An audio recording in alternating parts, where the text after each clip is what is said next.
Siang, kenalin Recording in gua, progress. Zaki Ahmad Hidayat atau bisa dipanggil Zaki sama kalian. Gua dari program LIMPER atau 5% Project. Gua baru join, Alter di awal tahun ini sih. Dan gua, ini, apa sih, gua nggak pure sosum ya, di sekolah gua bukan IPS, gua bukan kelas IPS, gua IPA, gua linjur kuliahnya, ambil jurusannya. Dan iya, gua masih kelas 12, ya. Kelas 12 yang nganggur, soalnya baru lulus sih. Ya, halo semuanya teman-teman yang baru kenal sama gua, buat anak-anak baru, gua Zaki. Halo, ya, gua masih kelas 12 ya, minoritas di sini. Ya. Nah, kali ini kita mau bahas apa sih di sejarah kali ini? Oh ya, di disclaimer dulu ya, karena gua kan dulu SMA-nya Saintek IPA dan gua belajar sejarahnya tuh nggak ada sejarah dunia, cuman sejarah Indonesia doang. Jadi, disclaimer garis besar kalau misalnya ada beberapa fakta atau kejadian yang emang nggak sesuai sama sejarahnya, gue mohon maaf pada teman-teman sosum karena ya gue juga termasuk saintek yang baru belajar sejarah ini, baru ini ya. Jadi mohon maaf banget kalau misalnya nanti ada sejarah yang melenceng, bisa langsung interupsi di chat atau, resign aja. Siapa tahu ya fakta kalian lebih akurat. Oke? Oke? Oke. Ya, oke. Mhm. Nah, kenapa gue ngangkat, tema Perang Dunia, 1 ini, karena menurut gue tuh, dari pengalaman gue, dari teman-teman gue yang di IPS gitu soalnya, teman kelas gue yang lain, peristiwa ini tuh termasuk yang jarang dibahas gitu. Karena, ya apa ya, peristiwanya nggak terlalu besar, nggak terlalu, dampaknya nggak signifikan gitu ke seluruh dunia. Padahal kan kalau misalnya kita ngomongin Perang Dunia, ya, nggak ada Perang Dunia II dong, kalau Perang Dunia I nggak terjadi. Logikanya kan kayak gitu ya. Gua angkat, tema ini mungkin buat kalian, memahami secara, garis besarnya gitu, Perang Dunia I itu bagaimana sih, peristiwanya, apa yang menyebabkan, Perang Dunia ini meletus. Kan kalau Perang Dunia II kan udah mungkin kalian udah tahu lah garis besarnya gimana, peristiwanya kayak gimana gitu, apalagi dengan bangkitnya rezim Nazi gitu di Jerman. Nah, bangkitnya rezim Nazi juga itu ada, peristiwanya di Perang Dunia I, ada asal muasalnya, nggak tiba-tiba ada seorang bapak kumis tua yang tiba-tiba dia ingin mendirikan partai, nggak kayak gitu. Itu ada sebabnya juga dari Perang Dunia I, ya kayak gitu. Dan ya kenapa kenapa gue milih PPT yang colorful ya, biar kalian nggak takut aja sama Perang Dunia ya, biar ya ada seneng-seneng dikit lah, pinky-pinky rainbow ruby gitulah, ya. Nah, kita masuk ke slide pertama nih. Apa sih itu Perang Dunia I?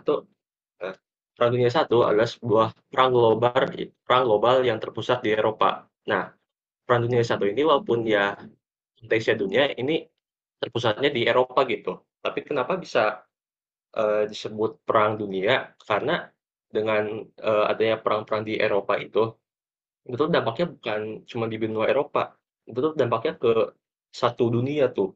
Satu dunia tuh kena dampak dari peperangan yang hebat yang terjadi di Eropa gitu.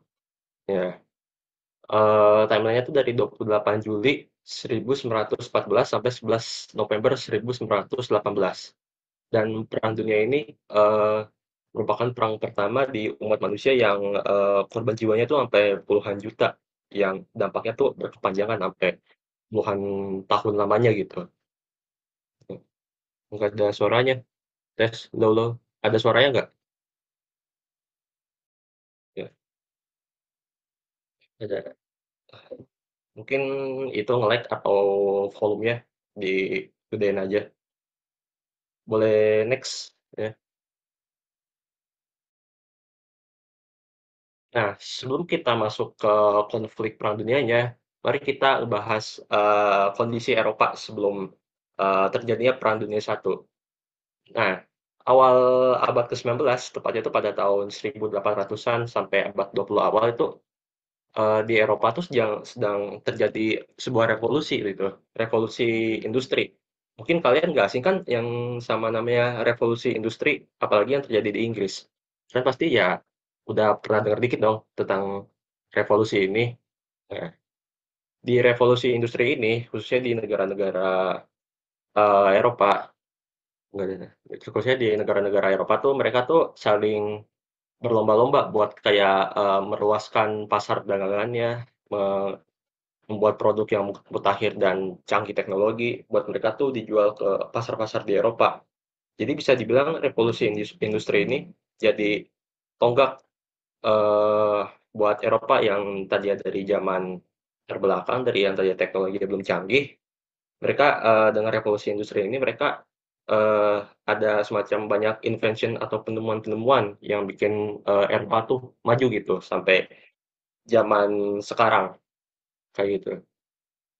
Nah, nah di revolusi industri ini, walaupun yang pertama kali menggagas dan pertama kali yang eh, kena peristiwa itu negara Inggris, cuman pada akhirnya di pada akhir abad ke-19 negara yang paling maju di Eropa saat itu tuh Jerman yang ternyata dia tuh yang mampu membuat teknologi-teknologi yang lebih canggih dari negara Eropa lainnya.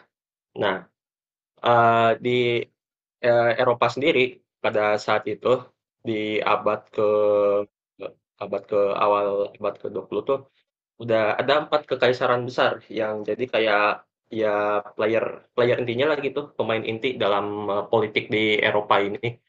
Yang pertama tuh ada Kekaisaran Jerman, yang kedua ada Kekaisaran Austria-Hongaria, yang ketiga Kekaisaran Rusia, yang satu lagi Kekaisaran Turki Utsmani. Nah, kalian tahu nggak Turki Utsmani itu nama lainnya apa? Kekaisaran apa? Tahu nggak? Benar, Kekaisaran Ottoman. Nah, oh ya, sebelum lanjut ini gua omongnya kecepatan nggak atau kayak kurang gitu? Kalau kalau Inggris itu mereka kekaisarannya besar, cuman andil mereka dalam Perang Dunia tuh nggak terlalu besar gitu atau pelat. Jadi Inggris tuh masih sibuk dengan revolusi industrinya. Sedangkan di Eropa, kayak Kekaisaran Jerman, Rusia, dan Austria-Hongaria itu mereka udah saling panas gitu, saling ya sikut-sikutan. Walaupun ya belum perang gitu, masih saling ya sinis-sinisan gitulah. Nah, ya kalau Rusia itu Kekaisaran Tsar, si Tsar Nicholas II. Mm. Nah, si 4 kekaisaran ini, Rusia, Jerman, Austria, Hungaria, sama Turki, mereka tuh melakukan praktik imperialisme kepada negara-negara kecil di Eropa. Negara-negara kecilnya tuh kayak Serbia, Yugoslavia, Slovakia, Ceko, kayak gitu-gitu. Nah, kalian tahu kan perbedaan imperialisme sama kolonialisme itu apa? Udah belajar kan di itu apa sih? Di kelas Jacob Wilson, perbedaan imperial sama kolonialisme. Nah, mungkin imperialisme ini mungkin hampir-hampir sama kayak kolonialisme, cuman bedanya di imperialisme ini bisa dibilang kayak mereka tuh cuman mempengaruhi suatu negara itu dengan politik dan ekonominya aja gitu. Jadi tidak sekejam kolonial gitu. Ya, boleh next, J. Nah, kita masuk ke konflik awal. Cikal bakalnya bakal terjadi Perang Dunia Satu. Nah, pada saat itu, empat empat kekaisaran besar yang udah berdiri di Eropa ini, mereka punya ambisi atau tujuannya masing-masing gitu dalam mengepakkan sayapnya. Di sini ada kekaisaran Jerman yang berambisi menjadi kerajaan yang lebih kuat. Nah, kekaisaran Jerman ini termasuk maruk gitu, kayak anjir egois lah bisa dibilangnya.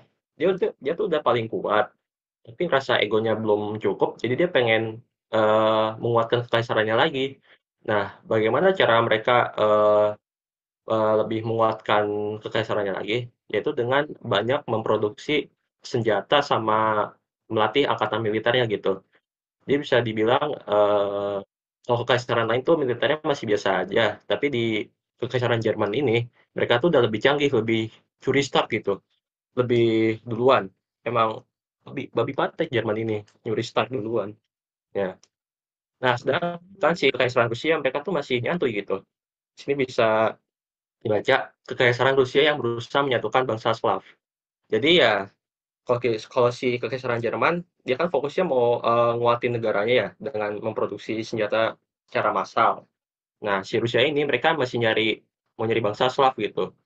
Bisa dibilang, bangsa Slav itu kayak, apa ya, eee, bangsa yang mirip-mirip sama Rusia gitu, cuman dia tersebar ke negara-negara lain di Eropa. Ibarat tuh, Melayu di Asia gitu, Melayu di Asia Tenggara kayak gitu, yang mirip-mirip. Ya, ya bangsa Slavik yang kayak mereka ada tinggal di Serbia, Yugoslavia, Kroasia kayak gitu-gitu.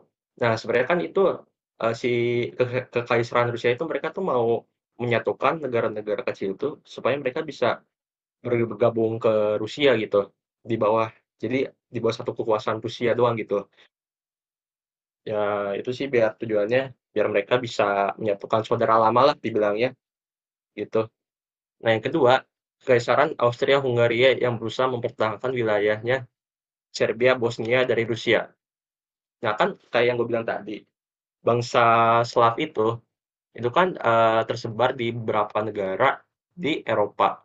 Kayak di itu contohnya, Serbia dan Bosnia. Nah, si Kekaisaran Austria-Hongaria ini, mereka mau mempertahankan wilayahnya ini nih, wilayahnya Serbia dan Bosnia. Oh ya, fun fact, dulu tuh wilayah si Serbia sama Bosnia ini, mereka tuh ada di bawah kekuasaan Turki Utsmani atau Ottoman. Tapi, ada suatu waktu, gue lupa, pokoknya di abad 19 juga, mereka tuh memberontak, dan, keluar dari tiraninya Kekaisaran Ottoman gitu. Jadi mereka tuh, pas mereka keluar dari, Kekaisaran, Turki itu, mereka jadi negara bebas. Nah, kebetulan kan dia jadi negara bebas, si Austria-Hungaria ini punya kesempatan nih, gue bisa nih PDKT sama Serbia Bosnia, biar negara gua jajahannya lebih luas, biar gue bisa mengekspansi gitu. Iya, tapi ada konfliknya nih. Kan Rusia kan mereka mau menyatukan bangsa Slav dan kebetulan Serbia sama Bosnia mereka tuh lagi dipertahanin sama Austria juga. Jadi eh, Serbia Bosnia tuh saling ditarik gitu sama Rusia iya, sama Austria Hungaria juga iya. Jadi mereka tuh saling rebutan gitu. Padahal kan kasihan gitu Serbia Bosnia baru keluar dari penjajahan tiba-tiba udah diajak masuk circle aja. Toxic lagi circle-nya. Boleh di next. Nah, di sini ada sebab umum terjadinya Perang Dunia Satu. Yang pertama itu ada kemunduran iptek dan ekonomi Turki Utsmani atau Ottoman. Nah, kenapa, si Ottoman ini mereka tuh bisa ngalamin kayak, kemunduran gitu di segala bidangnya, terutama di bidang iptek sama ekonomi. Karena kan kalau kita menilik ke zaman pertengahan abad 15 atau 14, Kekaisaran Ottoman ini termasuk yang terbesar di Eropa, lebih besar dari Jerman malah setahu gua gitu, pas, eee, masih punya Konstantinopel gitu. Nah, dulu tuh mereka, jajahan negaranya luas, sampai kalau nggak salah tuh seingat gua, sampai ke Austria sebelah atasnya lagi, tetap perempatan gitu, iya. Nah, tapi di awal abad ke-19, udah banyak negara jajahan si Turki nih yang lelah gitu dengan peraturan tirani si Ottoman gitu. "Ah, nggak asik gua sama orang Islam ini, mending gua cabut aja kali ya, mending gua berontak aja kali ya. Capek gua disetir sama si Turki," gitu. Jadi, ada beberapa negara jajahannya yang mulai kayak memberontak dan pengen keluar dari pemerintahan Turki Utsmani gitu. Kayak misalnya Semenanjung Balkan dan Arab. Semenanjung Balkan itu kayak, ya negara-negara yang gue sebutin tadi di Eropa Eropa Timur, kayak Serbia, Kroasia, dan lain-lain, yang tadi mau ditahan sama si, Austria-Hungaria, Yunani juga, iya. Semenanjung Arab tuh kayak Mesir, Arab, Yaman, yang kayak gitu-gitulah. Yang kedua, ada perebutan SDA atau sumber daya alam berupa tambang emas Alsace-Lorraine yang sangat berharga di Eropa oleh dua kekaisaran besar, yaitu Jerman dan Prancis. Nah, dulu tuh di Eropa, gue lupa lagi ini tambang emasnya di mana.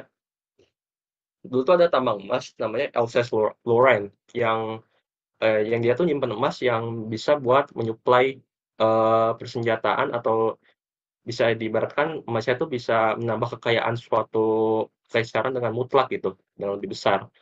Nah, pada saat itu, eee, Jerman sama Prancis tuh mereka saling rebutan ini nih, si tambang emas ini, mereka tuh saling rebutan.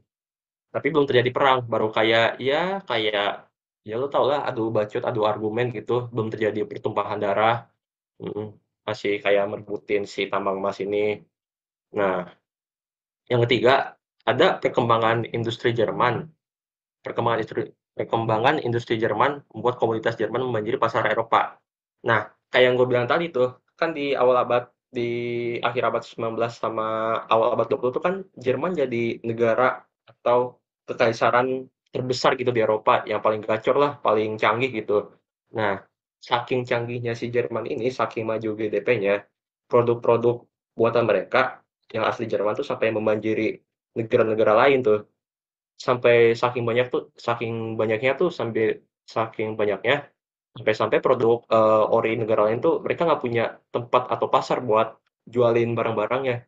Jadi kalau misalnya lu di zaman itu nih, lu di zaman abad, ke-20, lu misal pergi ke Prancis atau Belgia gitu. Nah, kalau lu belanja pasti lu ketemunya komoditas Jerman atau barang-barang Jerman. Karena dulu tuh emang Jerman segacor itu men, iya, segacor itu. Nah, tapi, ini kan bisa dibaca nih, Jerman kemudian menguatkan kekuatan angkatan lautnya untuk menandingi Inggris. Nah, ketika mereka mau mengekspor barangnya ke Inggris, si Inggris tuh, membatasi gitu, barang-barang Jerman yang boleh masuk gitu, lewat dari angkatan lautnya. Nah, sebagai inisiatif dan sebagai jaga-jaga juga gitu, Jerman nih egois, maksa anjir, emang udah hakikat alaminya kayak gitu. Jerman tuh kemudian mereka berinvestasi ke angkatan lautnya biar bisa menandingi, punyanya, kerajaan Inggris, ya. Nah, keempat ini ada persaingan dagang yang berujung pada perlombaan industri persenjataan dan militer, yang awalnya hanya untuk keamanan negara. Nah, tadi kan gue udah bilang kalau Jerman itu mereka, produknya banyak itu sampai memanjiri negara lain. Nah, otomatis kalau misalnya lu lihat tetangga lu jualan nih, barangnya terus dia laku, otomatis lu kayak iri kan, lu kayak pengen bikin produk lu sendiri juga, siapa tahu laku gitu. Nah, itu juga yang terjadi di Eropa saat itu. Jadi kekaisaran-kekaisaran lain atau negara lain itu mereka saling berlomba juga buat, bikin komoditas dagang mereka sendiri gitu. Tapi ya tetep aja Jerman yang menang gitu di pasar, yang lainnya mah masih cetek-cetek gitu. Nah, mereka tuh bukan, dagang kayak barang biasa doang, sampai akhirnya mereka tuh saling nguatin armada atau kekuatan militer satu sama lain, yang di mana, menurut, kekaisaran atau pemimpin-pemimpin pada saat itu, eee, dalam rangka meningkatkan kekuatan militernya itu udah dalam batas nggak wajar gitu, udah nggak normal. Kayak ini mah lu nyiapin militer tapi buat perang ya, banyak banget anjir orangnya. Jadilah jadilah si kekaisaran situ curiga gitu, "Waduh, si negara ini mereka banyak banget nih ngelatih militernya, apa jangan-jangan nanti mau nyerang gue ya?" Nah, si negara lain juga saling curiga, saling tuduh satu sama lain gitu. Jadinya mereka, saling menguatkan militer gitu. Padahal mah cuman sujon aja anjir, padahal mah pengen FOMO doang ikut-ikutan, malah curiga anjir saling sujon. Boleh next. Nah, ini ada pesatnya industri Jerman. Jerman tumbuh menjadi negara yang besar dan progresif pada awal abad ke-20. Industrialisasi meningkat selaras dengan pembangunan angkatan perang yang terus mengalami modernisasi, bahkan menjadi negara yang paling maju di Eropa saat itu. Nah, Jerman ini emang sangat maju di bidang industrialisasi dan angkatan perangnya. Bisa ya, di dalam rekor sih, dia itu angkatan perangnya paling canggih dan paling banyak pasukannya. Pasukan cadangan sama pasukan aktifnya. PPT-nya nanti gua upload di catatan belajar ya. Nah, di balik suksesnya Jerman ini di awal abad 20, ini ada MVP-nya nih, ada orang di balik layarnya nih, namanya Otto von Bismarck. Nah, si Otto von Bismarck ini tuh mas arsitek di belakang kemajuan industri Jerman dan berperan dalam proses perluasan pasar. Jadi selain dia, berpengaruh di bidang arsitek juga, dia tuh, berpengaruh dalam bidang perdagangan dan perluasan pasar. Saking berpengaruhnya, dia tuh sampai diangkat jadi kanselir atau penasihat gitu ya bisa dibilang ya, oleh Kekaisaran Jerman. Jadi dia naik pangkat nih, dari tadinya arsitek jadi penasihat Kekaisaran Jerman akibat, itu, ya inovasi-inovasi dia yang buat Jerman jadi negara yang super gacor lah gitu. Boleh next, ya.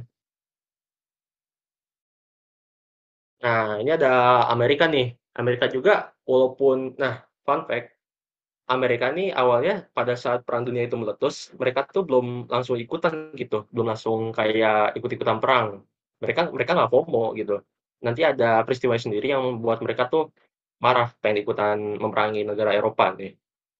Nah, sama seperti Jerman, Amerika tumbuh sebagai negara dengan industri dan ekonomi yang super duper maju. Nah, walaupun mereka nggak ikut perang, mereka tuh menyumbang suatu penemuan yang bakal, berpengaruh besar ke medan perang di Perang Dunia nanti, ya.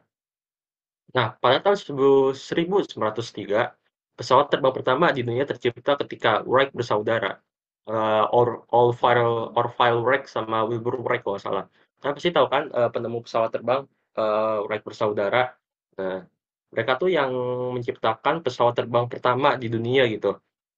Nah, pesawat terbang ini, sangat berpengaruh besar, pengaruhnya sangat besar sekali, buat, medan perang dunia pertama.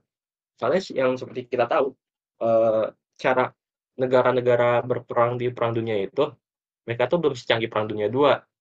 Jadi tuh mereka lebih, di perang dunia 1 tuh mereka lebih, lebih banyak menggunakan pesawat udara gitu buat membombardir, base musuh. Jadi, kayak tank atau semacamnya itu masih jarang, mereka masih sering gunain kawasan udara gitu, pakai pesawat. Nah, itu, andilnya Amerika Serikat dalam Perang Dunia I gitu. Mereka, menyumbang penemuan pesawat ini buat perang di Eropa. Boleh next. Nah, sekarang kita lanjut ke, Kekaisaran, Rusia. Nah, Rusia ini bisa dibilang maju, cuman dia masih di bawahnya Jerman gitu. Kayak, ini Jerman, ini Rusia. Jadi Rusia tuh nomor 2, ya. Nah, si Rusia ini dia tuh iri juga sama Jerman, dia tuh pengen sukses juga, pengen gacor gitu kekaisarannya. Nah, gimana cara mereka biar bisa menandingi, kekuasaan sama pengaruh Jerman? Nah, mereka tuh buat sebuah gagasan politik yang namanya ada 2 gagasan politik, namanya politik air hangat dan Panslavia Raya. Nah, apa sih, politik, air hangat itu? Emang ini, secara, dinotasi ya emang bener-bener air hangat gitulah politiknya. Nah, politik air hangat ini adalah siasat politik Rusia yang digagas sama Tsar Nicholas II buat dia tuh nyari, pelabuhan-pelabuhan di Eropa kayak di Laut Tengah, Laut Kaspia, Laut Mati gitu, yang mereka tuh nyari pelabuhan yang belum membeku.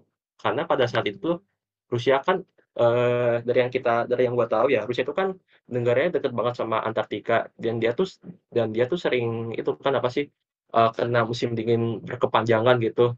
Kayak, negaranya tuh dingin gitu. Jadi si Tsar Nicholas ini, dia membuat sebuah politik air hangat yang tujuannya dia tuh nyari pelabuhan-pelabuhan yang belum terkena es, yang masih anget gitulah, buat dijadiin, markas militernya, jadiin derbaga Rusia gitu. Nah, entah itu pelabuhannya udah dikuasai atau enggak, dia tuh si Rusia bakal ngerebut si pelabuhan itu. Biasanya sih kalau si pelabuhannya itu udah dikuasai sama negara tertentu, dia tuh bakal ngerebut paksa. Iya, perang lah gitu anjir. Udah kayak Malaysia aja main klaim tentang Indonesia. Ya. Nah, yang kedua ada yang namanya Panslavia Raya. Nah, itu masih nyambung banget sama konsep yang bangsa Slav tadi, yang Rusia pengen nyatuin bangsa Slav. Panslavia Raya merupakan gagasan politik yang dikemukakan juga sama Tsar Nicholas II buat nyatuin seluruh bangsa Slav, kayak yang tadi gue bilang di awal. Jadi tujuan mereka buat, nyatuin bangsa Slav ini, karena mereka tuh kayak masih saudara jauh gitu, orang Rusia sama orang Slav. Jadi kayak ibarat Melayu Indonesia, Melayunya Malaysia gitu. Kayak mereka tuh, "Lu kan masih saudara jauh gua nih, gimana kalau lu gabung sama gua, kita bikin, satu kekaisaran bareng-bareng," gitu. Tujuan mereka tuh buat ya mempererat tali persaudaraan sekaligus menambah angkatan perang, dalam tanda kutip, menambah angkatan perang kalau sewaktu-waktu negara mereka terjadi peperangan. Nah, bangsa Slav ini, terdiri dari banyak kelompok ya, ada, Slav Eropa Barat, yaitu ada di negara Polandia, Ceko atau Czech, dan Slowakia. Di Slav Timur itu ada ya Rusianya sendiri, ada Ukraina, Rumania, sama Bulgaria. Di selatan ada Albania, Kroasia, sama Makedonia. Di selatan itu yang dekat-dekat sama Yunani gitu, yang dekat sama lepas laut, yang mau deket-deket sama Afrika. Boleh next.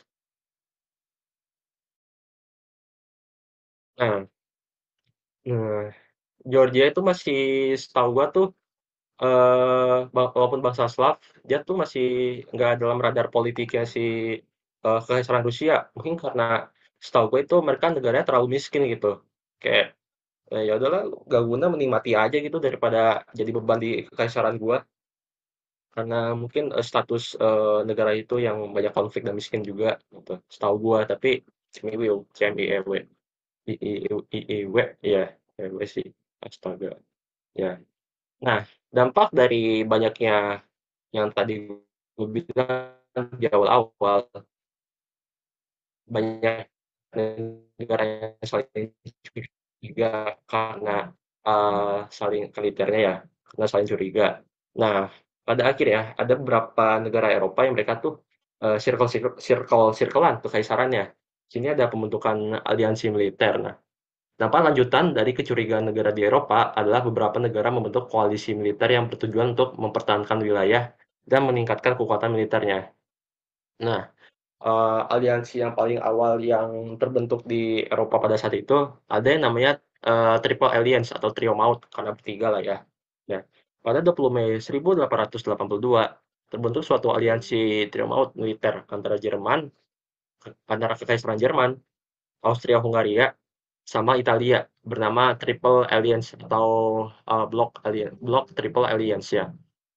Aliansi ini berjanji manis kalau misalnya ada salah satu dalam, circle mereka, si 3 negara ini ya, si 3 negara ini misal si Jerman diserang nih sama misalnya Rusia. Nah, kekaisaran yang lain, yang duanya ini, mereka tuh janji bakal, bantuin, negara tersebut, katanya, janjinya. Ya, jika ada salah satu negara yang diserang oleh pihak oposisi, mereka tuh bakal saling bahu-membahu gitu, bantuin satu sama lain. Iya. Tapi si Italia ini beban nih, beban Italia ini.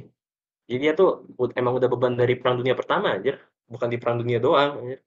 Numpang nama doang lah, dibilangnya. Italia akan bersikap netral jika Austria-Hungaria berperang melawan Rusia. Lu bayangin misalnya eh, si Italia minta bantuan ke lu, terus lu bantuin.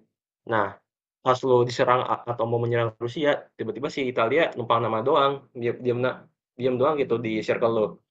Gimana lu nggak kesel lu nanti? Nah, yang ketiga ini ada Entente Cordiale atau di bahasa Indonesia itu Blok Entente. Ini tuh bahasa Prancis tahu gua, Entente Cordiale itu. Nah, di Entente Cordiale ini dia tuh dibentuk atas reaksi terbentuknya Triple Alliance. Kayak ya gitu aja, saling curiga lagi akhirnya. Si negara-negara lain kayak Inggris, Prancis, Rusia itu mereka tuh membentuk, suatu aliansi lagi, bertiga lagi. Karena mereka takut si trio Maut ini, si Triple Alliance nih, mereka ada, siasat tertentu nih, jangan-jangan itu mereka bersirkel bertiga mau nyerang gua lagi. Nah, dari situlah, si Triple Alliance ini pas itu belum ada 3. Pas awal terbentuk si Entente Cordial ini, baru ada 2 negara, Inggris sama, Prancis doang, yang dibentuk pada tanggal 8 April 1904. Jadi pas itu baru ada 2 negara doang nih, Inggris sama Prancis. Tapi pada tanggal 1907 Rusia ikut join nih ke Entente Cordiale dan jadilah Triple Entente, sama-sama bertiga tuh, setara lah kalau mau perang. Boleh next. Nah, ini nih mungkin kalian, pernah denger ya kayak istilah salah belok itu atau supirnya goblok itu supirnya si Franz Ferdinand ini. Ini tuh sebab khusus perangnya gitu, anjing nih. Nah, terbentuknya aliansi militer kemudian berdampak pada ketegangan politik antar negara di Eropa. Nah, jadi kan dari tadi kan ada terbentuk 2 aliansi ya yang isinya 3 anggota semua. Nah, bukannya mereka udah reda gitu karena udah ada backing-an, malah makin curiga anjir. Malah kayak, anjir, bukan mulai sujon lagi, udah fitnah lah gitu ke negara lain. Nah, setiap aliansi kemudian berkewajiban menjaga negara anggotanya dari invasi musuh dan akan menyatakan, "Oh cinta sih anjir, perang kepada negara yang melakukan hal demikian." Ya. Nah, ini nih, gue mau ngenalin kalian namanya konsep butterfly effect. Nggak akan keluar di utul, cuman ini menarik sih konsepnya menurut gua. Karena ini tuh cikal bakal terjadinya Perang Dunia yang sebenarnya. Pada 28 Juni 1914, terjadi pembunuhan aduhai terhadap putra mahkota Austria, yaitu Archduke Franz Ferdinand, oleh seorang separatis Van Slavia Raya. Separatisnya Rusia pas itu, asal Serbia, Gavrilo Princip. Nah, apa sih Gavrilo ini dia pengen ngebunuh si putra mahkota ini? Karena kan kita tahu sendiri kalau Van Slavia Raya itu gagasan politiknya oleh Rusia, gagasan politik yang dibuat sama Rusia. Dan Austria-Hungaria itu mereka mau menyatakan lagi, dia tuh mau mempertahankan negara Serbia ini. Cuman dari si orang Serbia sendiri, orang-orang Slavnya lebih tepatnya, mereka tuh lebih setuju politiknya Rusia buat join ke circle-nya gitu. Jadi buat memperlancar siasat politik Rusia, nah si Gavrilo Princip ini yang pro Vanslavia Raya, dia tuh ngebunuh atau menembak si putra mahkota Franz Ferdinand ini. Nah, di sini nih serunya nih butterfly effect-nya nih. Kan pas saat itu si Franz Ferdinand ini kan dia lagi naik mobil. Di mobilnya tuh ada 3 atau 4 orang gitu. Si Franz-nya sendiri, Franz-nya, istrinya, sama sopirnya. Satu lagi gue nggak tahu siapa. Nah, mereka kan mau kayak kunjungan politik gitu ke Serbia. Nah, cuman ada nih, ada belokan nih. Misalnya dia mau lurus nih. Cuman si sopirnya dia nggak bisa baca maps. Dia salah belok. Jadinya dia belok ke sini. Iya. Terus mereka sadar pas mereka belok itu jalannya buntu, salah jalan. Si Gavrilo yang ada di tikungan itu tuh kayak ngambil kesempatan gitu. Wah, si anjir salah belok nih. Bisa kali gue sikat abis dia muter balik gitu. Nah, pas dia muter balik, udah tuh dia ngeluarin pistol, langsung disikat si Franz-nya. Jadi butterfly effect ini atau kayak hal kecil yang bisa berdampak besar gitu, pakai yang hal kecil yang bisa berdampak besar pada peristiwa di kemudian hari. Nah, lu pada bisa bayangin kan kalau misalnya si supirnya nih dia nggak tolol gitu, nggak buta map. Bayangin kalau dia lurus lurus terus, nggak belok. Si Gabriel bakal ada kesempatan nggak buat tembak? Coba, coba bayangin kalau sopirnya nggak salah belok. Ada perang dunia satu nggak? Coba. Hmm. Jadi yang ini bisa dibilang salah belok bisa mengakibatkan suatu peristiwa genosida yang berkepanjangan gitu, yang dampaknya tuh bukan dulu doang. Nah, coba aja si Gavril ini nembak sopirnya gitu, bukan putra mahkotanya. Ya, mungkin perang dunia juga nggak terjadi gitu. Kayak ya supirnya bukan figur penting lah si Fransnya juga masih selamat gitu. Boleh next. Nah, ini biang keroknya ini yang dia ngehantam si Franz Ferdinand ini. Yang kiri ini Gavrilo Princip, yang kanan itu pistol eh, yang dia gunakan buat membunuh si Franz Ferdinand. Ya, itu. Tapi anehnya, walaupun dia ngebunuh suatu figur besar gitu yang jabatannya itu udah setara Gibran gitulah atau Kaisang ya gue lupa gitu. Pokoknya kan putra mahkota, belum raja gitu. Tapi dia tuh cuma dia ditangkap dan diasingkan gitu. Pas dia mau dieksekusi mati, dia udah mati duluan gitu. udah kayak, "Ah, daripada gua dieksekusi mending gua mati duluan aja," gitu. Jadi si Gavrilo ini, dia tuh nggak langsung dipenjara gitu, dia diasingin dulu ke beberapa tempat gitu, dipindahin dari lokasi ke lokasi gitu. Sebelum akhirnya dia meninggal gara-gara pokoknya bukan dieksekusi mati, dia udah ada jadwal eksekusi tapi keburu mati lah gitu, mungkin, Allah lagi sayang gitu sama dia, ya. Jadi ibarat si Gavrilo ini kill-nya 100 tapi asisnya 70 juta anjir, buset. Boleh next. Ya. Nah nah ini persebaran wilayah terjadinya Perang Dunia I ini. Yang merah itu, ini tuh daerah yang paling banyak terjadi perang dan paling banyak menimbulkan korban. Walaupun si Perang Dunia I ini, terpusatnya di Eropa, di benua-benua lain juga mereka ada semacam, mungkin perangnya nggak terlalu besar gitu. Kan kalau di Eropa kan, diakibatkan, sama pembunuhan putra mahkota gitu. Nah, yang lain tuh mereka pada FOMO gitu kayak, "Anjir di tetangga sana pada perang tuh, apa gua jadi pemberontak aja ya di negara gua?" Gitu. Karena rata-rata di negara-negara yang di buletin biru ini, mereka tuh, bisa dibilang kayak pemberontakan ke pemerintahnya doang gitu. Kayak, ya perang yang skala kecil, cuman ya mereka ngepas aja gitu kegiatannya lagi di Perang Dunia I timeline-nya. Jadi bisa dianggap itu masuk ke, peristiwa di Perang Dunia I juga, walaupun emang nggak berdampak ke Eropanya sendiri. Karena itu termasuk kayak pemberontakan-pemberontakan kecil gitu kepada pemerintahnya. Oh ya, gue pengen jelasin juga yang tadi akibat, pembunuhan, si putra mahkota ini. Boleh di next dulu? Oh ya, gue pengen bilang kan, tadi kan si putra mahkota Austria ini udah dibunuh ya sama, si orang separatis Vanslavia Raya ini. Nah, habis si putra mahkota ini dibunuh, otomatis kan Austria, kayak marah gitu ke Serbia, "Ini siapa siapa yang berani nyikat anak kesayangan gue?" Gitu. Walaupun yang bunuhnya itu oknum Vanslavia Raya yang nggak nasionalis sama Serbia sama sekali, tapi yang disalahin tuh tetap Serbianya gitu. Ya, anjir gue lagi diem nggak salah apa-apa padahal oknum gue yang salah. Kayak ibarat, polisi yang banyak korupsi cuman yang disalahin tuh jenderal besarnya anjir, itu. Kayak, kan habis si Austria, tahu bahwa putra mahkotanya dibunuh sama si Gavrilo ini, sebulan kemudian pada tanggal 28 Juli 1914 si Austria ini udah menyatakan perang gitu ke Serbia, udah nggak bisa adu bacot lagi nih mah, udah adu mekanik gitu, udah dar der sana sini gitu ya.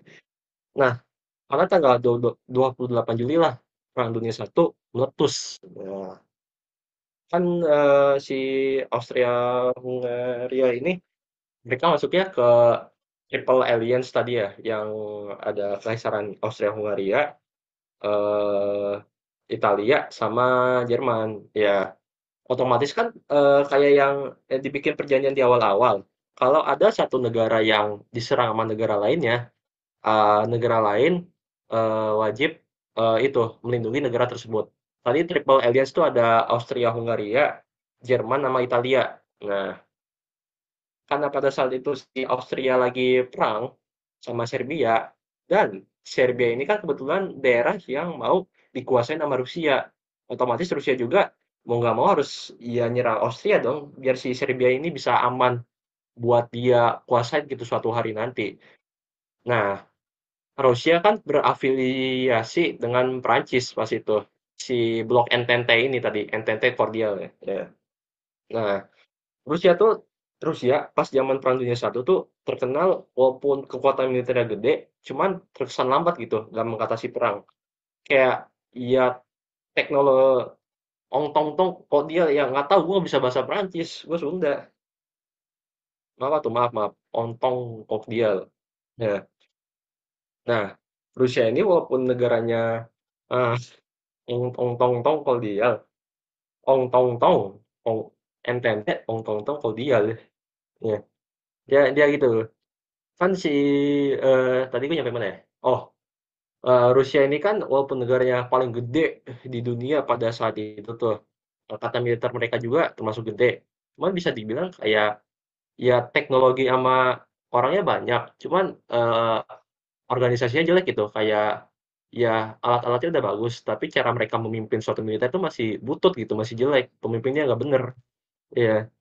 Nah, Jerman tuh punya siasat sendiri nih buat mereka membela, negara tetangga mereka, si Austria. Nah, jadi si Rusia ini, mereka nggak serang langsung, mereka taruh belakangan karena ya udah nganggap remeh gitu. Ah, Rusia gede badan doang, organisasinya mah jelek, cara mimpinnya. Jadi, mereka tuh nyerang Prancis dulu, si sekutunya Rusia pas itu. Nah, karena dengan pikiran dia tuh udah sombong duluan si Jerman. Ah, udah gede mah militer gue udah paling gede lah di Eropa, nyerang Prancis mah cetek anjir kayak apa sih? Ya. Nah, tapi salahnya di sini Jerman terlalu menganggap remeh Prancis. Ya. Jadi saat Jerman menyerang Prancis dan Austria lagi berperang lawan Serbia, ternyata mereka aja nggak bisa nembus blokade awalnya pas mereka mau masuk ke perbatasan Prancis. Di situ Jerman tuh udah kayak dihantam duluan sama tentara Prancis yang udah jaga-jaga, yang udah curiga gitu, takut dijajah sama negara backingan Austria ini. Nah, mau nggak mau kan dengan pasukan mereka yang makin udah kebantai sama Prancis, si Jerman ini kan udah ya harus mukul mundur gitu ke negaranya lagi buat kayak bikin strategi baru gitu. Nah, kan kalau kalian lihat di peta itu, kan kalau Jerman itu mereka nggak langsung berbatasan dengan Prancis ya. Nah, di peta itu sayang sih nggak gua highlight-in. Tapi gua kasih tahu aja ya. Kan Jerman itu dia tuh nggak langsung berbatasan sama Prancis, tapi mereka tuh dipisahin sama Belgia dulu, negara kecil Belgia namanya. Nah, si Belgia ini dia tuh nggak memihak ke siapa-siapa, dia netral bisa dibilang kayak Indonesia gitu pas zaman Perang Dingin. Nah, si Jerman ini dengan pikiran jahat dan jomoknya ini, mereka tuh mikir, ah apa kita kuasain Belgia dulu ya karena netral dan kekuatan militernya nggak gede. Nah, dengan memanfaatkan netralnya ini, dengan memanfaatkan eh, sepolosnya Belgia ini, si Jerman tuh memanfaatkan polosnya Belgia ini buat mereka kuasain gitu. Jadi si Belgia nanti sama Jerman dikuasain buat dijadiin markas militer buat mereka menyerang Prancis lagi gitu. Ya, tapi lagi dan lagi Jerman salah prediksi. Belgia nggak ber- Belgia nggak berhasil ditembus coy sama Jerman. Sombong duluan sih lu. Iya. Plus kan Belgia ini negara netral dan mereka tuh nggak tahu apa-apa nggak itu perang perang apa-apa. Lu lu bayangin gitu, lu lagi pulang sekolah di jalan, tiba-tiba lu diserang sama sekolah lain tuh gimana reaksinya gitu. Iya. Lu lagi netral gitu, lu lagi di jalan, tiba-tiba lu digebukin sama sekolah lain anjir. Iya, gitu. Nah, karena sifatnya Belgia yang netral tapi diserang sama negara lain yang punya urusannya sendiri yang lagi perang, otomatis si Jerman ini lagi jadi penjahat kelamin lagi, penjahat perang gitu. Karena mereka menyerang negara yang gak ikut perang, yang netral gitu. Iya, ya, si Jerman ini jadi penjahat perang gitu, kriminal perang gitu. Ya. Nah, mulai nih ada negara baru yang masuk buat ngebela si Belgia ini karena ya nggak salah apa-apa gitu. Ya. Nah, negara itu adalah Inggris. Inggris mau membela membela Belgia karena si Jerman itu udah keterlaluan. Lu anak orang nggak salah apa-apa tapi lu gebugin anjir. Bisa dibilang nih Belgia tuh ngadu ke Inggris. Papa, papa aku diserang sama Inggris, papa. Minta-minta backup, papa. Iya. Jadi si Belgia tuh ngadu ke Inggris buat minta bala bantuan gitu. Ya, si Inggris kayak ya udah sokin sini gue bantuin. Bantuin itu kayak ya udah gue bantuin aja karena lu temen gue, karena gue lagi baik juga lah pas itu. Nah, si Inggris. Nah, otomatis dengan lu lawan kekuatan dua militer, Jermannya sendiri kan kayak Jerman tuh ngelawan dua negara sekaligus, Jerman, Belgia sama Inggris. Otomatis mereka kalah dong. Langsung dipukul mundur lagi lah ke Jerman anjir. Bayangin tuh udah ente dua kali anjir. Nah, lebih lebih parahnya lagi nih, lebih parah lagi. Pas mereka si Jerman mau mukul mundur pasukannya, si Rusia ini udah nyerang nyerang Austria. Lu bayangin Prancis aja belum tembus tapi lu harus perang lawan Rusia lagi. Anjing apa nggak capek gua bangsat. Kasih gua jam tidur dulu lah, anjir. Masa gua harus ikut eh bacotin Rusia lagi. Ya tapi mau nggak mau kan dia tuh harus naruh pasukannya di belah timur sono buat ngejaga Rusia nggak masuk ke perbatasan. Gue kalau jadi Jerman gue kasihan deh anjir. Udah mah paling keras. Pas perang mah paling langsung ciut duluan. Nah, oh iya pas si Jerman nyerang Prancis ini, yang tadi gue bilang mereka mau nyerang pertahanan awal ya, mereka tuh pakai ada sebuah peristiwa yang namanya Perang Parit. Nah, tau nggak Perang Parit? Yang mereka tuh yang tau kan Perang Parit tau nggak? Nah, jadi buat yang belum tahu, Perang Parit itu jadi ada dua negara. Misalnya nih Jerman. Misalnya nih coba boleh di search. Perang Parit boleh di search. Ya.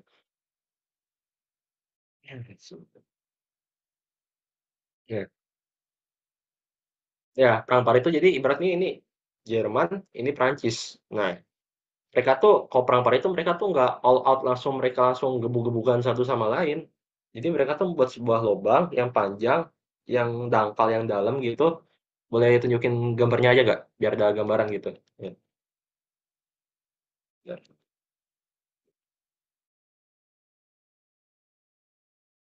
Ya, perang Parit itu kayak gitu. Jadi masing-masing kekuatan militer dari satu negara, mereka tuh saling stay di tempat satu sama lain. Mereka tuh saling menembaki peluru gitu. Tapi posisi mereka diam di parit mereka masing-masing. Ini bisa dibilang ayamnya bobrok, lu diam di satu tempat gimana mau ada proses anjir. Lu diam di tempat. Ya, ya filmnya tuh All Quiet on the Western Front yang tentang Perang Dunia Satu juga. Jadi strategi perang parit itu mereka tuh saling diam satu sama lain di tempat mereka. Terus mereka tuh saling menembaki satu sama lain. Entah mereka mau berhasil atau enggak, penting mah ya nembak dulu aja lah biar atasan happy lah, biar gue bisa balik nanti. Ya. Nah, nah, tapi mereka tuh nggak nembak secara terus-menerus. Ya otomatis kalau ya nembaknya keterusan, ya suplai amunisi lu habis kan. Kayak ya suplai lu habis.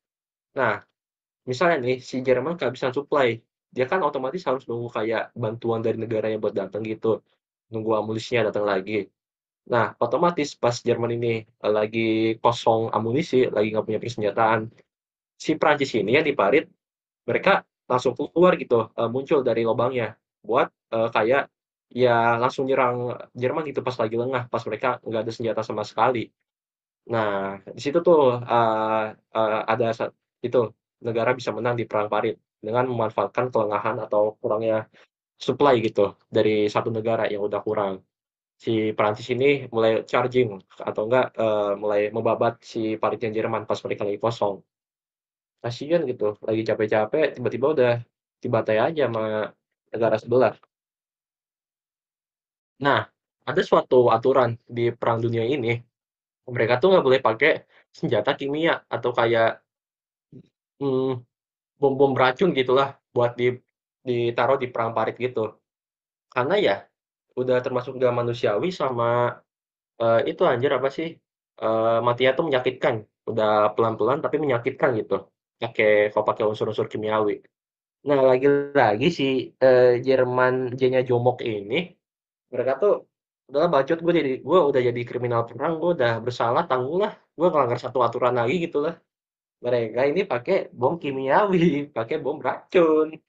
Sialan emang Jerman ini. Aduh. Mereka tuh pakai kalau nggak salah tuh gas beracun gitu, granat tapi yang ngeluarin asap beracun gitu buat dilemparin ke paritnya Prancis. Ya otomatis kan lu nggak mau kalau nggak mau kena racunnya lu harus keluar. Tapi lu keluar juga ditembakin sama Jerman. Emang ya pinter sih pinter, cuman aja lu nggak kasihan sama anak orang lu kasih bom racun. Nggak kena bom racun ditembakin lagi. Eh, nah, Jerman juga nih, anjir, ya Jerman ini juga mereka perangnya di laut juga. Mereka tuh karena teknologi apa yang canggih, mereka tuh punya armada kapal selamnya sendiri atau yang namanya U-boat, U-boat, ya U-boat nah ya. atau enggak kapal selam yang paling jadul lah, yang buatan Jerman gitu, Desert U-boat katanya. Iya, jadi ini adalah kapal selam lagi ya, kapal selam yang digunain Jerman khususnya tuh buat mereka nandingin kekuatan lautnya Inggris gitu, buat mereka, ya perang sama Inggris gitu. Nah, yang terus bisa kita tebak juga, Jerman ini unggul kalau di lautan, karena ya mereka udah punya kapal selam, tapi yang lain kapalnya masih kapal pinisi gitu, masih kapal kayu anjir, masih sampan. Iya, tapi sih Jerman ini udah punya kapal selam, otomatis kan dia menang di lautan gitu kalau perang, di boat. Nah, bisa dibilang nih Jerman juga yang, menemukan kapal selam buat, buat di negara yang udah maju saat ini. Ya, boleh balik ke PPT-nya, boleh di-next. Nah, tadi kan gue udah bilang nih, kalau si Amerika ini kan pas si Perang Dunia tuh meletus di awal-awal, si Austria ini kan mereka nggak langsung ikut campur karena ya negara mereka jauh juga, di Eropa juga mereka nggak ada tujuan, jadi buat apa anjir mending gue damai-damai aja di sini. Jadi zaman dulu tuh lebih mending Amerika sih daripada Jerman, lebih biadab Jerman gitu. Ya. Nah, awalnya tuh Amerika mereka belum ikut Perang Dunia sampai pada suatu hari ada yang namanya tragedi Lusitania. Nah, ini nyambungnya ke Jerman lagi nih, jangan salah ini.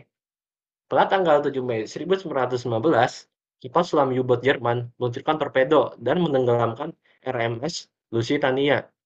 Nah, RMS Lusitania ini kapalnya punya Inggris, yang dia tuh berlayar pada saat itu rutenya dari New York ke Liverpool.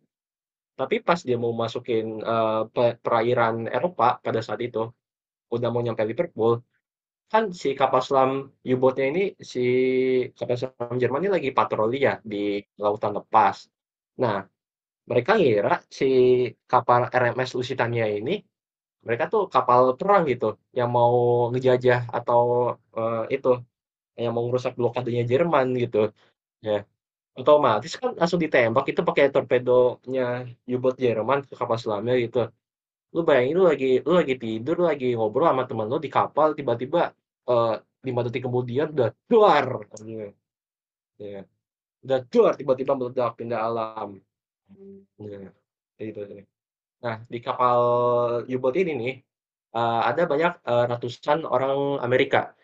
Ada lebih dari 1.900 penumpang dan awak kapal. Lebih dari 1.100 tewas, termasuk 120 orang Amerika. Nah, dari sini nih, karena terbunuh 120 orang Amerika, Amerika nih kena senggol sama Jerman. Ya, anjir gue nggak salah apa-apa, tapi lu senggol anjir. Biadab bener. Iya. Jadi, nah, karena si Jerman ini yang udah ngebunuh warga sipil Amerika, Amerika nih ya otomatis ngamuk dong karena warganya yang nggak bersalah dibunuh. Jadi ya mereka ya udah ikutan perang lagi. Ya akhirnya ikutan perang, nurunin pasukannya langsung di Jerman gitu dari udara, ngerasut gitu. Jadi di sini dia perangnya bukan FOMO, dia ada sebab akibatnya. Ya.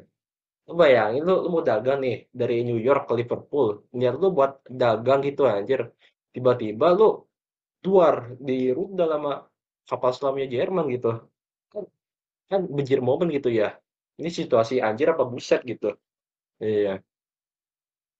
Nah, pada terus 2 tahun kemudian, pada 2 April 1917, nah ini bukan situ doang nih. Presiden AS nih, Presiden AS saat itu Woodrow Wilson, nah, dia tuh yang nyatain perang ke Jerman gitu secara terbuka gitu. Karena saat itu juga ada nama ada nama ada nama kapal namanya Housatonic. Ya mereka tuh kapal berdagang juga berlayar. Motifnya sama gitu sama RMS Lusitania. Ya, bukan kapal perang tiba-tiba disujonin sama Jerman, ditembak lagi, isinya orang Amerika semua lagi. Kalau nggak makin jengkel gitu anjir, kena senggol sama negara di seberang sono. Ya udahlah, udah ngelunjak, ya udah si Presiden AS ini langsung nyatain perang tanpa cacicu, langsung senggol bacok gitu. Ya, boleh di next. Nah, kan dari yang kita ketahui, Jerman kan masuknya ke Triple Alliance ya tadi. Nah, AS nih mereka tuh gabung ke bloknya Entente yang Rusia, Prancis sama Tadi tuh ya lupa. Rusia, Prancis, Inggris, iya. Otomatis jadi ada 4 kan dengan bergabungnya si Amerika Serikat ini, karena dia tuh disenggol sama Jerman. Nah, sedangkan di, blok, Triple Alliance ini, mereka tuh udah supply-nya makin tipis, kalah perang, ada konflik internal lagi di negaranya, anjir lah. Iya. Nah, ditambah negara aliansi di Triple Alliance mengalami gangguan internal. Kayak di Jerman terjadi kudeta kekaisaran oleh Spartacis atau komunis Jerman. Nah, yang berujung pada runtuhnya kekaisaran Jerman dan berdirinya Republik Jerman yang buat mereka menyerah. Nah, pas si Jerman digulingkan dari dalam negara sendiri oleh kelompok komunis ini, kan otomatis ada kekosongan kekuasaan gitu. Nah, mau nggak mau, biar si warganya tetap selamat, dia tuh harus menyerah ke blok Ong Tong Tong tadi itu, Ong Tong Tong, biar bisa nyari suaka lah gitu, walaupun nanti ada konsekuensinya juga di akhirnya. Ya. Nah, di Austria sendiri jadi pemberontakan dari golongan komunis dan golongan Slavia mendukung Pan-Slavia Raya. Gitu.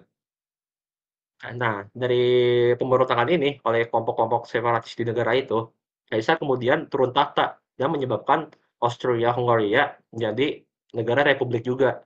Cuma bedanya si Austria ini langsung diganti nama, ada pemimpin baru gitu. Gue lupa namanya. Gak kayak di Jerman yang masih ada pemberontakan. Boleh di next. Hmm.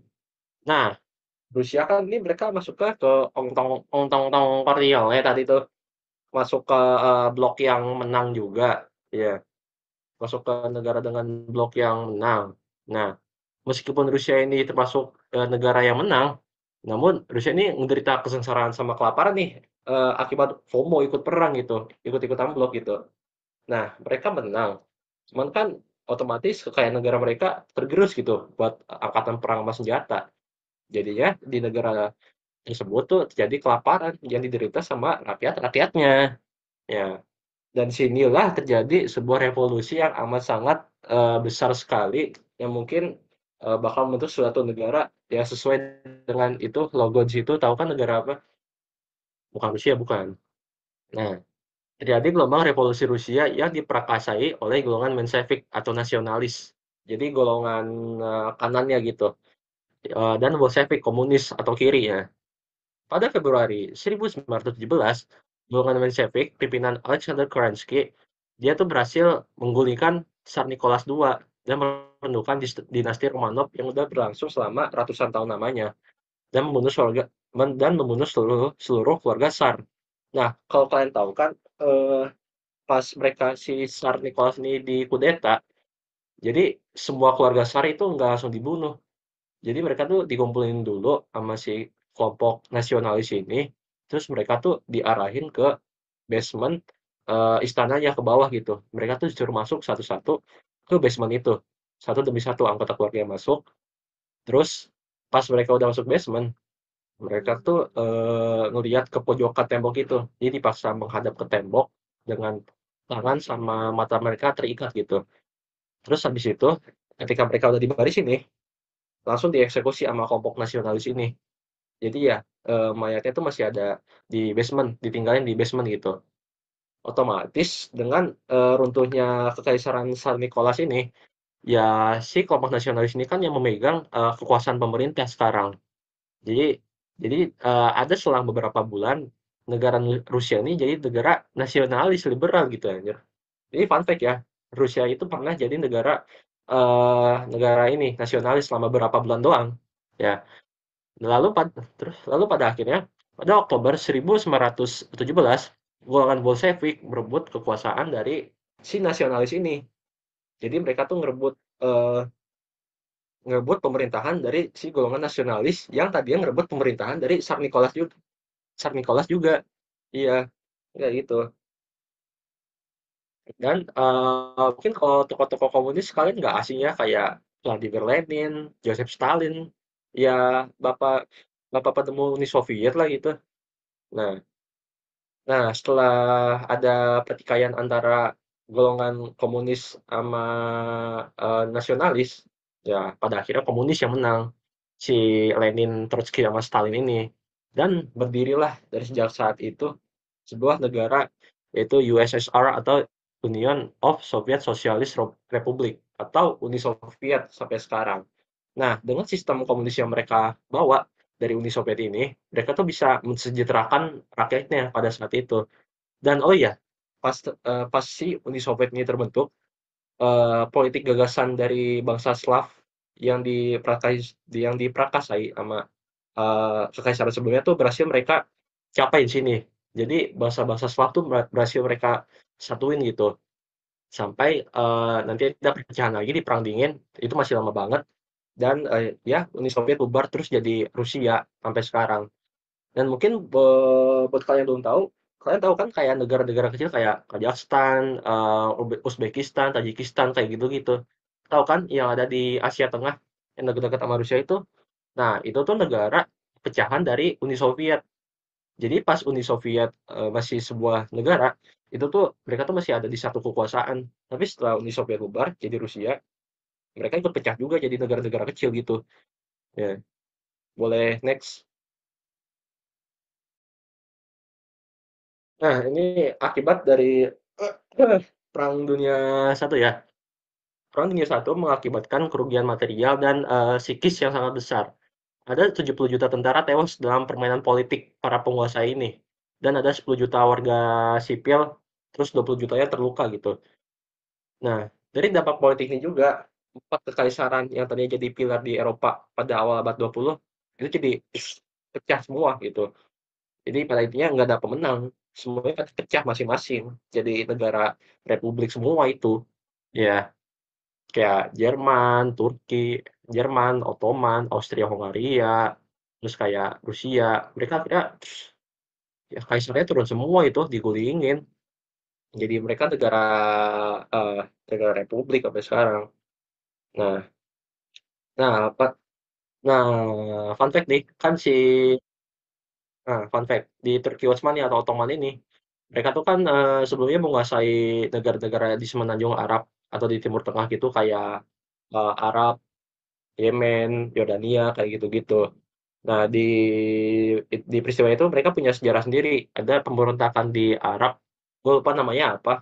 Cuman gue pernah baca tokoh, dia tuh ada tokoh dari Inggris juga ya, yang namanya Lawrence of Arabia.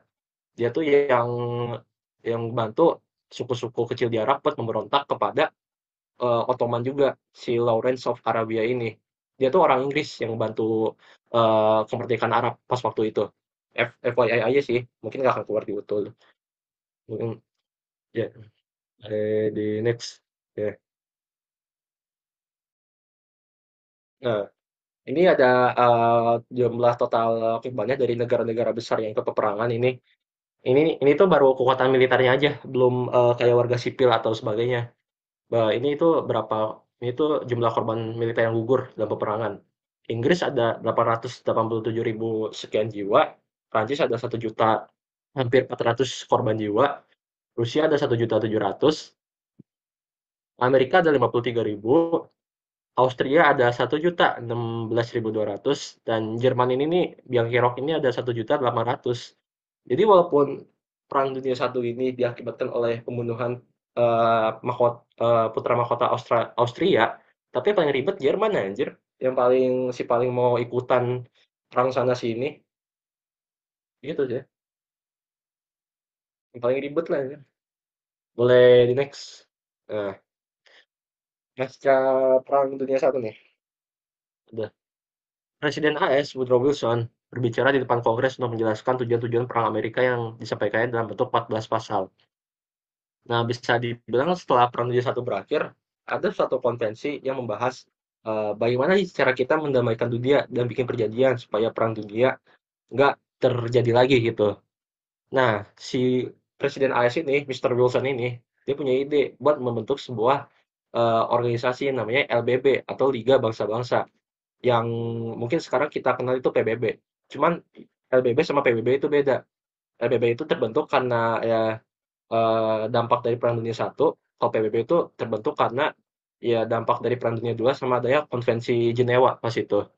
Ya, LBB ini ngebahas apa aja yang boleh negara lakukan jika terjadi perang, aturan-aturan pelang, pelang lagi, aturan-aturan perang dan sebagainya. Nah, walaupun yang mencetuskan ide ini si Woodrow Wilson, Presiden Amerika Serikat, cuman dia sendiri yang nggak ikut keanggotaan LBB pada akhirnya. Jadi yang di jadi yang mayoritas itu negara-negara Eropa yang dulu emang paling gede banget gitu dampaknya pada saat Perang Dunia. Boleh di next. Ya. Nah, mungkin gua akan membahas sedikit bagaimana perang ini tuh jadi jembatan antara Perang Dunia Satu ke Perang Dunia Dua. Nah, mungkin ini nggak akan keluar di utuh, tapi gue pengen highlight satu perjanjian yang ini tuh bakal jadi cikal bakalnya Perang Dunia juga, Perang Dunia Dua juga. Sini ada perjanjian Versailles, Versailles 1919, yang dimana perjanjian ini tuh lebih condong buat menyepakati aturan negara Jerman. Sedangkan kalau perjanjian Saint-Germain, dia tuh sidangnya si negara Austria-Hongaria disidangin. Dan kalau perjanjian Trianon, dia tuh sidangnya negara Turki Utsmani, negara Ottoman. Nah, mungkin ini bakal dipelajari di Perang Dunia II ya. Kan dari yang kita tahu sendiri kan Jerman tuh ya bisa dibilang bad boy-nya Perang Dunia Satu ya. Kayak dia tuh dampak dia paling gede, korban dia paling gede, kerusakan dia paling gede. Padahal dia bukan aktor utama dalam Perang Dunia Satu gitu. Harusnya kan Austria ya sama Serbia. Cuman Jerman karena emang gara-gara mungkin teknologi sama industrialisasinya lebih maju, mungkin makanya dampak peperangan mereka lebih besar. Nah, gue pengen bahas di perjanjian Versailles ini, karena ini yang bakal jadi cikal bakal Perang Dunia II.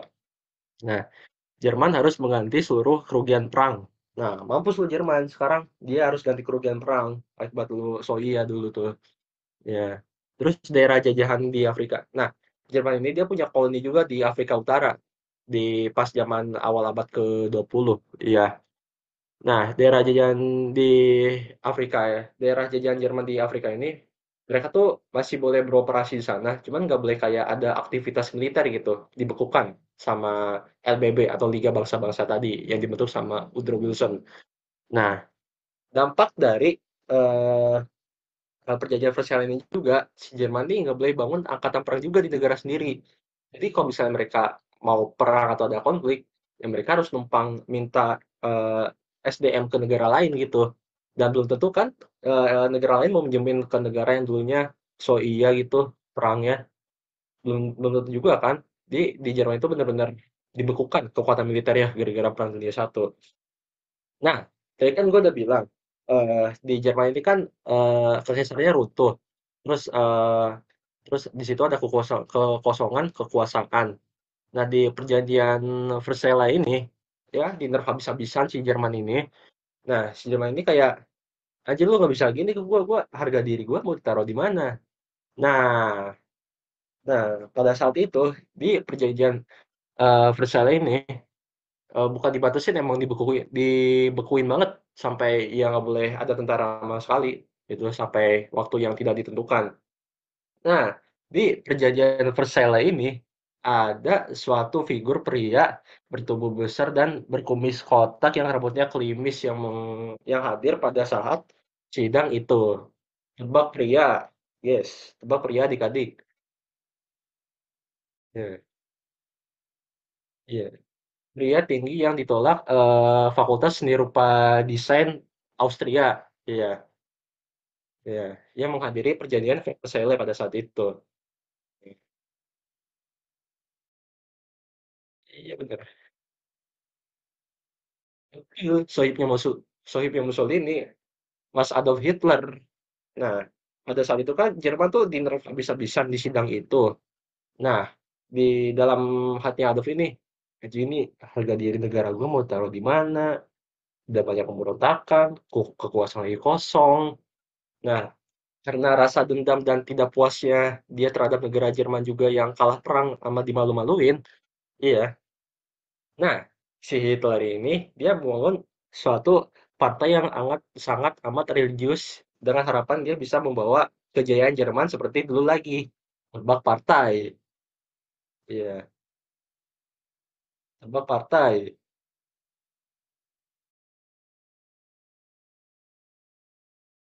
Suatu partai. suatu partai yang sangat religius yang dibentuk akibat ketidakpuasan si Hitler ini terhadap negaranya udah hancur dan di-nerf habis-habisan di sidang itu. Jadi dia mau mendirikan partai ini sebagai mungkin gue bisa membalikan kejayaan negara gue kayak dulu lagi gitu. Nah, kan Perang Dunia II sendiri kan awalnya tuh dari Nazi yang menyerang Polandia. Jadi bisa kita tarik lagi ke lebih awal kalau Nazi ini dibentuk akibat dari perjanjian Versailles ini. Iya. Ya, mungkin itu ada akhir dari timeline Perang Dunia Satu. Mungkin nanti bakal jelasin lebih dalam dan lebih rinci sama Ko Wilson ya, karena gue sini mau kayak ngasih gambaran besarnya aja. Perang Dunia Satu itu kayak gimana, konfliknya apa aja, berapa aja korbannya, dan hasil akhirnya apa. Boleh di next? Hmm. Ya, kalau FSRD malah masuknya Akademi Militer. Asu. Nah, sini ada quotes menarik nih. Sejarah ditulis oleh para pemenang. Apakah sejarah yang kita pelajari hari ini adalah hasil dari manipulasi para pemenang peristiwa di masa lalu dan bukan merupakan fakta yang sebenarnya? Kita nggak pernah tahu kan? Kita bukan manusia yang hidup di zaman itu. Ya. Oh ya, gue punya sedikit, gue tadi bikin sedikit kuis buat tema Perang Dunia Satu ini. Kalian mau nggak? Gue punya kuis. Ya. Mau nggak? Mau nggak? Mau nggak? Mau nggak? Gue tadi sempat bikin kuis. Ya. Boleh di next dulu ya. Ntar gue drop linknya dulu.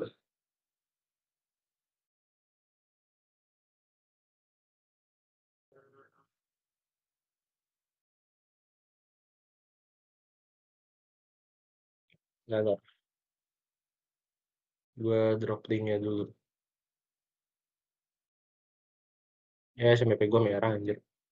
Tuh.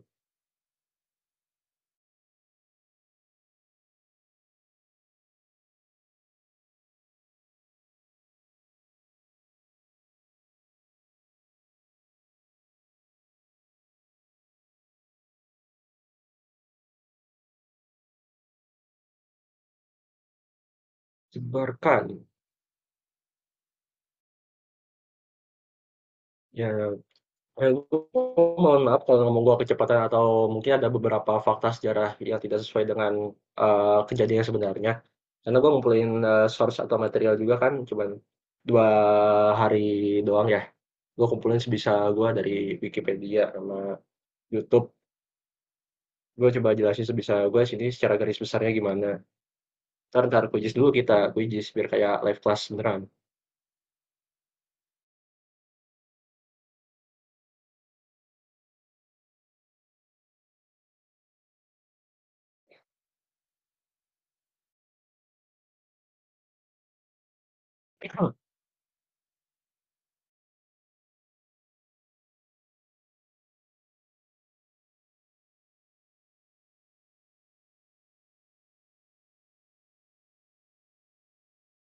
Di sini ada yang pure sosum nggak sih?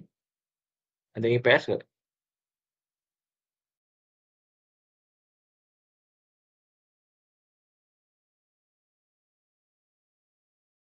Nah, nggak sih ini kuis.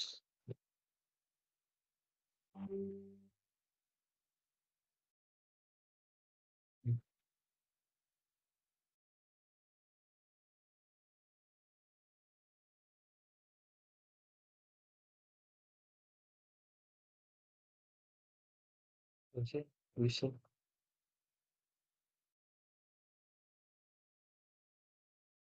Nah, ini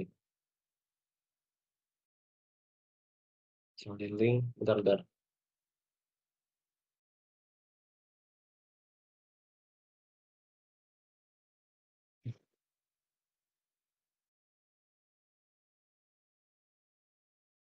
Jadi intinya jangan mau kayak Jerman ya guys, jangan FOMO, jangan sok keras di awal tapi cut di akhir. Ya.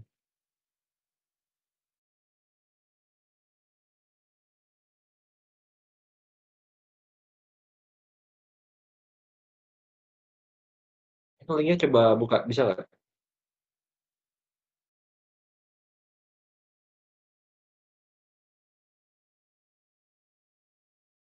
Hmm.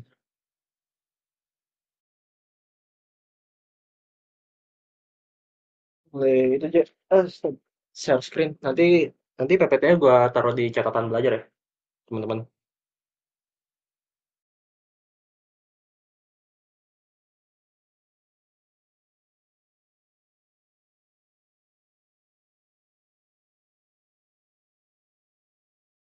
Bisa masuk ke,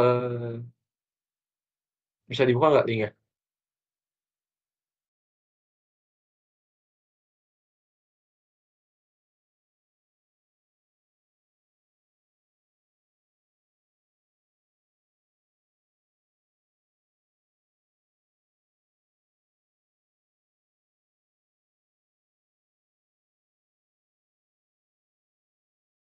Wait, wait.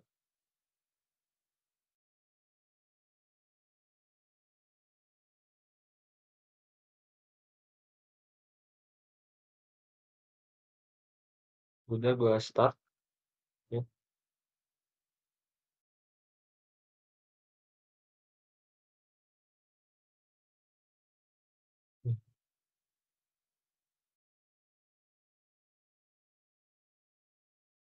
Udah gua start tapi langsung mulai.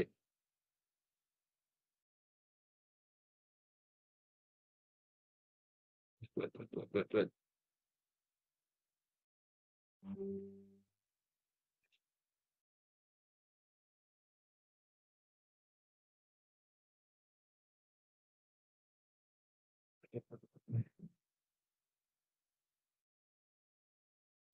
Start nih. Gua pencet practice. Ada start. Gua pencet start tapi langsung mulai gitu. Oh ya, ini nih linknya. Bentar, bentar. Tapi itu dari kalian bisa langsung di start kan? Langsung mulai sendiri gitu. Dari gua.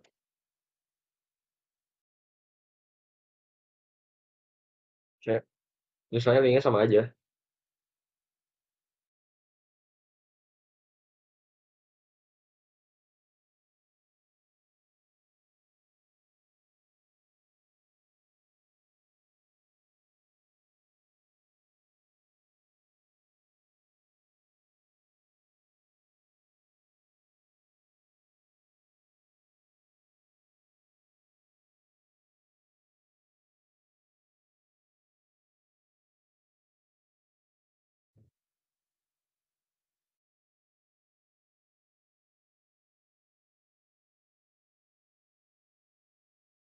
Iya.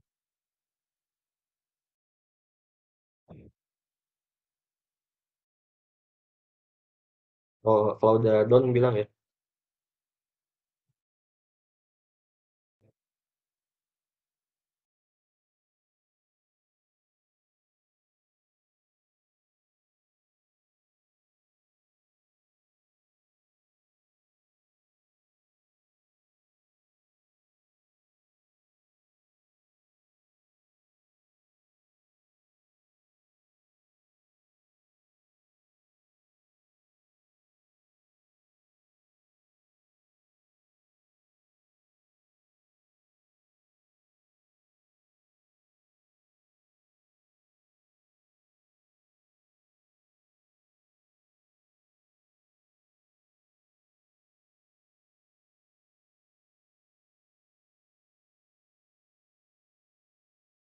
Ada yang gue cek sama makan siang gratis anjir. Iya, sial. Gue asal masukin aja karena gue gak tahu politik apa lagi yang ada di perangan. Dan gue mikirnya masuk makan gratis aja.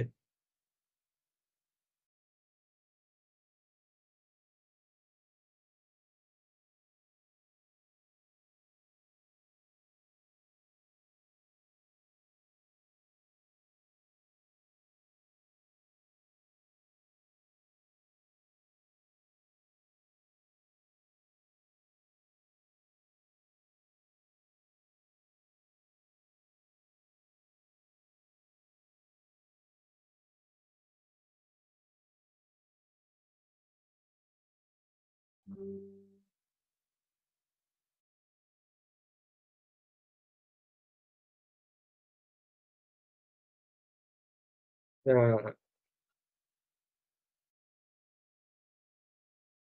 Ya siapa tahu QGIS gua keluar di UTUL opsinya.